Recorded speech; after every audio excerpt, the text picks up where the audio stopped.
October 15, 1941. Outside Moscow, 80 kilometers from the Kremlin. General Heinz Guderian stood in the frozen mud, staring at his stalled panzer division. The temperature had dropped to -20 degrees Celsius overnight. Tank engines refused to start. Rifles jammed.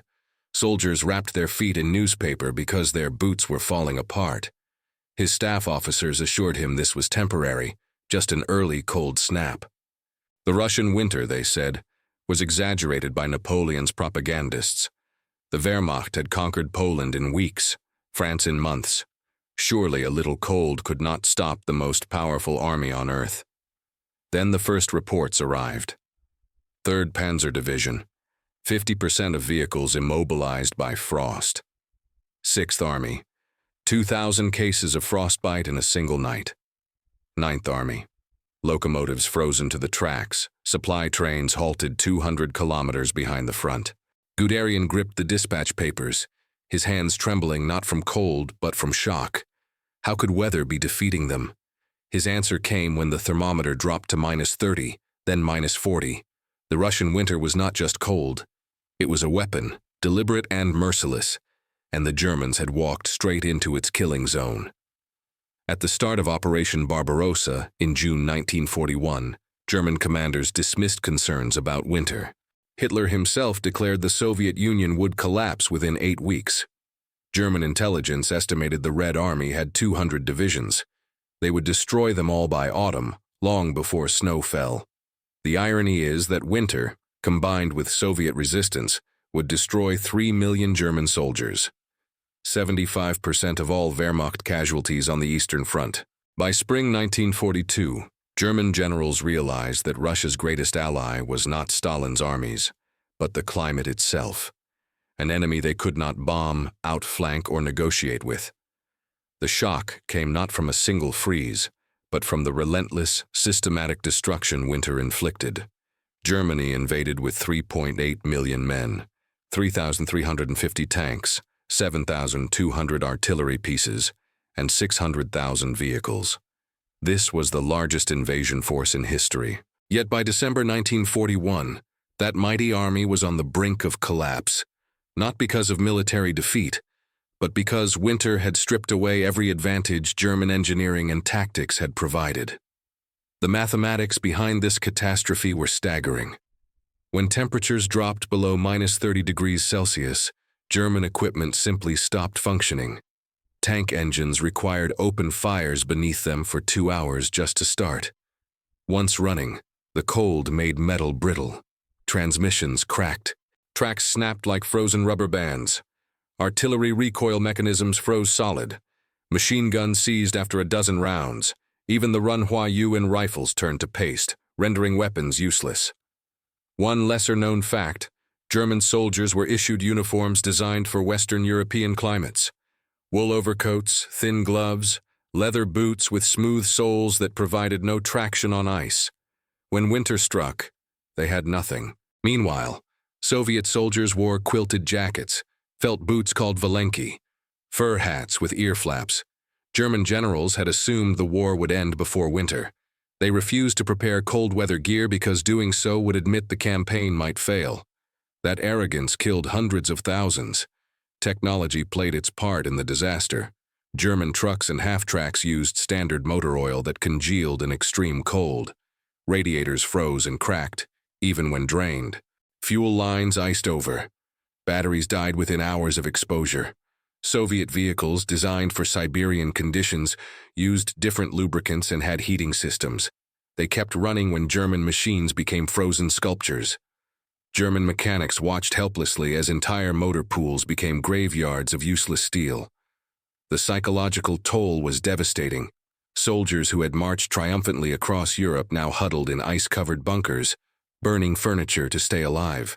Frostbite claimed more casualties than combat. Men lost fingers, toes, ears, noses. Field hospitals overflowed with blackened limbs awaiting amputation. Doctors ran out of anesthesia. Screams echoed through aid stations as surgeons worked with hacksaws. One soldier wrote home, "We are no longer fighting Russians, we are fighting the cold itself, and the cold is winning." German generals trained to think in terms of maneuver warfare, and lightning offensives could not comprehend how weather was dismantling their army. At headquarters meetings, reports arrived daily of entire divisions paralyzed. The 10th Panzer Division, reduced from 250 tanks to 30 operational. The 78th Infantry Division, 4,000 men evacuated with severe frostbite, only 2,000 still combat-ready. The 6th Panzer Division, abandoned 80 tanks because they could not be started or repaired in sub-zero temperatures. The supply system collapsed. German logistics were built around railroads, but Soviet rail used a different gauge than European tracks. German engineers had to convert thousands of kilometers of rail, work that slowed to a crawl in winter. Supply trains that did arrive carried ammunition and fuel, but almost no winter clothing. Priorities had been set in summer when victory seemed certain. Now, soldiers on the front line received 5 bullets per day and no warm socks. Another little-known fact: German horses suffered as much as men. The Wehrmacht relied on 750,000 horses for transport, far more than tanks or trucks. These horses, bred in Germany and Western Europe, had never experienced Russian winters. Without proper shelter or feed, they died by the thousands. Entire artillery battalions lost their mobility when horses froze to death in their harnesses. By December, the German army had lost 180,000 horses, crippling logistics across the entire front. The industrial arithmetic was brutal. Germany's war economy assumed quick victories. Factories produced tanks, planes, ammunition for rapid campaigns. Winter gear, cold weather lubricants, heated shelters. These were not priorities. When winter struck, German industry could not respond fast enough. It took months to design and manufacture appropriate clothing. By the time warm uniforms arrived in spring 1942, hundreds of thousands of soldiers had already frozen. Soviet counteroffensives exploited German paralysis. In December 1941, fresh Siberian divisions, equipped and trained for winter warfare, launched massive attacks. German soldiers, starving and frostbitten, could barely fight back. Rifles did not fire. Machine guns jammed. Tanks would not move. Soviet ski troops glided through snow, attacking German positions from unexpected angles. German defenders, immobilized by cold, were overrun. Entire units surrendered without firing a shot because their weapons were frozen solid. The terror was constant. Every night the temperature dropped. Soldiers slept in shifts, stamping feet to maintain circulation. Sentries froze to death at their posts, found standing upright in the morning, rifles still in hand, eyes open but dead. Men urinated on their hands to warm them. They stuffed straw inside their uniforms for insulation. They burned wooden ammunition crates, books, even pieces of their own vehicles to create warmth. Nothing was enough. Field Marshal Fedor von Bock wrote in his diary, "The cold is unbearable. Our men are freezing to death. We cannot advance, and soon we will not be able to hold our positions. This is not war. This is murder by climate." General Guderian, one of Germany's most aggressive commanders, sent desperate messages to Hitler. "My tanks are immobile. My men are dying. We must withdraw to defensible positions." Hitler refused. "Hold at all costs," he ordered. The costs were catastrophic. One statistic reveals the magnitude of the disaster. Between October 1941 and March 1942, German forces suffered 900,000 casualties on the Eastern Front. Of these, 400,000 were from frostbite, disease, and exposure, killed by winter, not by enemy action. Another 250,000 were captured when units, too weak and frozen to resist, surrendered en masse. The Wehrmacht lost more men to winter in 5 months than it had lost in the entire conquest of Western Europe. Even officers felt the impact. Generals who had directed tank columns across France now shivered in unheated command posts.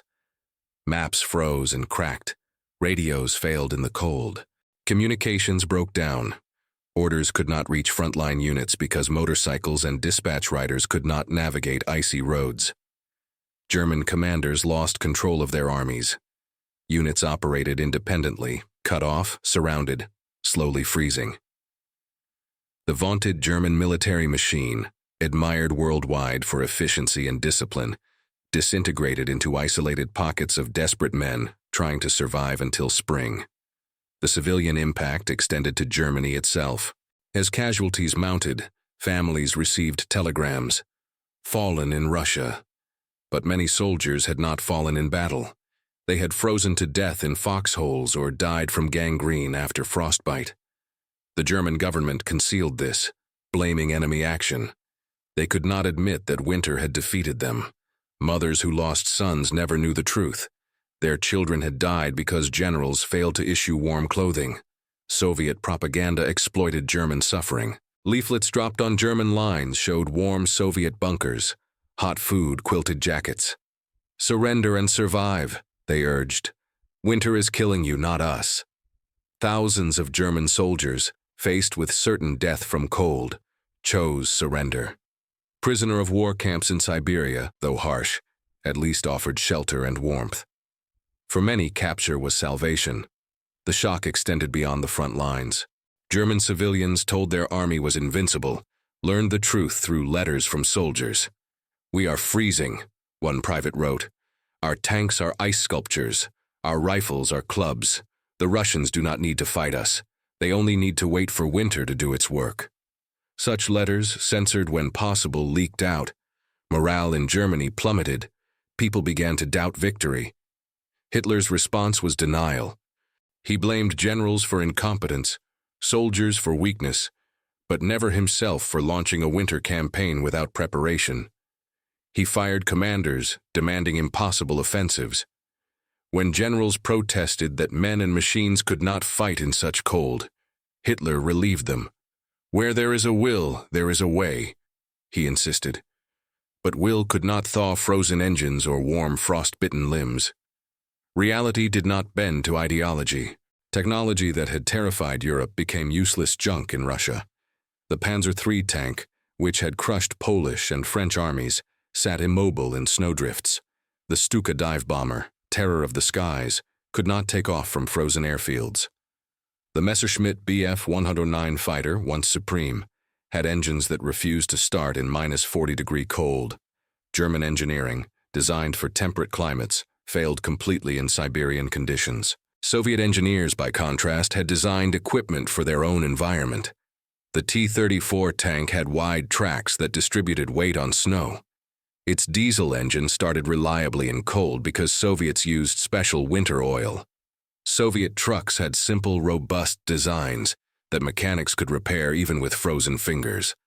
Soviet aircraft had heated hangars and engine preheaters. Every detail of Soviet equipment reflected understanding that winter was not an obstacle, but a constant reality. The industrial gap widened. Germany could build excellent tanks and planes, but they were designed for wars in France, not Russia. Retooling factories to produce cold weather equipment took years. The Soviet Union, meanwhile, had been preparing for winter warfare since the Finnish War of 1939-1940, where they also suffered terribly from cold. Soviet industry, evacuated east to the Urals, produced winter gear continuously. By 1942, Soviet soldiers had everything they needed. German soldiers had almost nothing. The turning point came in December 1941, when Soviet counteroffensives pushed German forces back 200 kilometers from Moscow. German units, unable to move vehicles or fire weapons, retreated on foot through snowstorms. Men abandoned tanks, artillery, trucks, everything that could not move in the cold. The retreat became a rout. Soldiers threw away rifles to lighten their load. They discarded helmets, ammunition, even food, desperate only to reach shelter. Thousands froze during the retreat, bodies marking the path like grim signposts. General Franz Halder, chief of the German General Staff, wrote, "The campaign in Russia is lost, not because of enemy action, but because we failed to prepare for winter. We marched into Russia believing we would conquer before snow fell. Now winter has conquered us." Hitler dismissed Halder shortly after. The Führer could not tolerate truth. One final comparison reveals the scale of the catastrophe. Germany invaded the Soviet Union with 3,350 tanks in June 1941. By March 1942, fewer than 500 were operational. not because of combat losses alone, but because winter destroyed them. Tracks broke, engines seized, transmissions froze. German tank production could not replace losses. The panzer divisions, once the tip of the German spear, were shadows of their former strength. The cost was staggering. By spring 1942, the Wehrmacht had lost 1 million men on the Eastern Front, killed, wounded, captured, or missing. Of these, conservatively, 300,000 died from cold-related causes. Another 500,000 suffered frostbite severe enough to require evacuation. Germany's best divisions, elite units that had conquered Europe, were shattered. Replacements were poorly trained recruits who had never experienced winter warfare. The German army would never fully recover. Soviet citizens, who suffered immensely under both Stalin and Hitler, found grim satisfaction in Winter's role. General Winter became a folk hero, a mythical commander who destroyed invaders. Russian songs and poems celebrated Winter as an ally, the force that saved Moscow when all seemed lost. Soviet propaganda posters showed German soldiers frozen in snow, with captions, "Winter fights for the motherland." And German generals who survived the war confessed in memoirs that Winter had shocked them more than any military defeat. Field Marshal Erich von Manstein wrote, "We had planned for every contingency, except the one that mattered most, Russia's climate. We assumed weather was neutral. We learned too late that in Russia, weather is a combatant." General Guderian admitted, "I lost more tanks to frost than to Soviet guns. My men feared winter more than the enemy. We were not defeated by the Red Army alone. We were defeated by Russia itself." For Hitler, winter became an obsession. In 1942, he launched another offensive, this time toward Stalingrad and the Caucasus oil fields. Again, he insisted victory would come before winter. Again, winter trapped his armies. The 6th Army at Stalingrad, 300,000 men, was surrounded in November 1942. Winter set in. Supplies dwindled. Men froze and starved. By February 1943, only 91,000 survivors surrendered. Winter had claimed another German army. The industrial arithmetic of the war shifted permanently. Germany, fighting in Russia, diverted resources to produce winter gear, heated shelters, cold weather lubricants, items unnecessary in Western Europe. This drained capacity for producing tanks, planes, ammunition. The Soviet Union, fighting on its own soil, needed no such diversion. Soviet factories produced weapons optimized for their environment. The economic advantage compounded over time, contributing to Germany's ultimate defeat. Even today, military historians study the 1941-1942 winter campaign as a case study in strategic failure. German generals made every mistake possible, underestimating the enemy, ignoring logistics, dismissing environmental factors, and refusing to adapt when reality contradicted assumptions. Winter was not a surprise. Napoleon had faced it in 1812. Swedish King Charles V had faced it in 1708. Yet Hitler, convinced of German superiority, believed his army would somehow succeed where others failed. The soldiers paid the price. Men who had dreamed of glory, who had believed in blitzkrieg and invincibility, died in frozen ditches, clutching useless weapons. Their families received letters filled with despair. "I cannot feel my feet. My hands are black. We burn corpses for warmth." Such letters, when they reached Germany, shattered the myth of easy victory. The German people began to understand that Russia was not another Poland or France. Russia was different. Russia had winter. For the Soviet Union, winter became a symbol of resilience. The nation that had suffered German invasion, that had lost millions, could claim that nature itself fought on their side. This boosted morale, giving meaning to suffering. "We endure winter every year," Soviet propaganda declared. "The Germans cannot endure it for even one season. Winter is ours. Russia is ours. Victory will be ours." The final irony is that Hitler had been warned. German meteorologists provided detailed reports on Russian winter conditions. Logistics officers calculated that supplying an army in winter would require 3 times more transport. Generals who had studied Napoleon's 1812 campaign urged caution. Hitler ignored them all. He believed willpower and ideology could overcome material reality. He was wrong. Winter, indifferent to Nazi ideology, killed Germans with the same efficiency it had killed French soldiers 130 years earlier. By the time spring arrived in 1942, the Wehrmacht was a broken force. Units were under strength, equipment was worn out, morale was shattered. German soldiers who survived winter developed a fatalistic attitude. They knew another winter was coming. They knew they were not prepared. They knew Germany could not win. Yet the war dragged on for 3 more years, with 2 more Russian winters claiming hundreds of thousands more German lives. When Germany surrendered in May 1945, captured generals were interviewed by Allied intelligence. Many confessed that the winter of 1941-1942 was the true turning point. "We lost the war that winter," one general said. "Everything after was just a slow defeat." Another admitted, "We were arrogant. We thought we could conquer Russia before winter. We learned that Russia is not conquered. Russia conquers those who underestimate it." For General Guderian, the memory of that first winter never faded. In his post-war memoirs, he wrote, "I have seen men die in battle with honor, but I have also seen men die from cold, slowly, painfully, uselessly. That winter outside Moscow, I watched my division freeze to death. Tanks that could withstand Soviet shells were destroyed by frost. Soldiers who had survived France could not survive Russia. We were defeated not by strategy or tactics, but by something we never considered, the weather itself." He was right. Winter had been a weapon, deliberate and merciless, and the Germans, with all their power and pride, had no defense against it.